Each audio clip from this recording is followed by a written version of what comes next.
ஏங்க என் மேல இவ்ளோ பாசம் வச்சீங்க? அதனாலதான் இவங்க எல்லாருமா சேர்ந்து உங்களை அழிக்கணும்னு நினைக்கிறாங்க.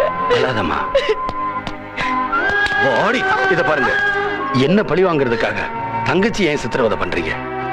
உங்களுக்காகவும் தங்கச்சிக்காகவும் இந்த சொத்து மட்டும் இல்ல, என் உயிரையும் கொடுக்க நான் தயாரா இருக்கேன்.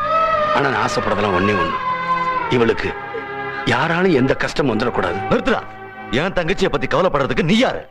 கஷ்டமோ நஷ்டமோ அவ ஏன் கூட இருந்துட்டு போட்டோம், அத பத்தி உனக்கு என்னடா? அண்ணே, ஏன் இப்படி எல்லாம் பேசுறீங்க? என் ரெண்டு அண்ணங்க கூடயும் ஒன்னா சந்தோஷமா இருக்கணும்னு ஆசைப்படுறேன். நாம சந்தோஷமா இருக்கணும்னா இவன் இங்க இருக்க கூடாது. அன்னைக்கு இதே இடத்துல நானும் எங்க அம்மாவும் மான மரியாதை இழந்து தலை குனிஞ்சு கண்ணீரோட திரும்பி போனோம். அப்போ உன் அப்பாவும் அம்மாவும் நீயும் வேடிக்கை பார்த்து நின்னீங்கல்ல, அன்னையில இருந்து இந்த சந்தர்ப்பத்துக்காக தான் காத்துக்கிட்டு இருந்தேன்.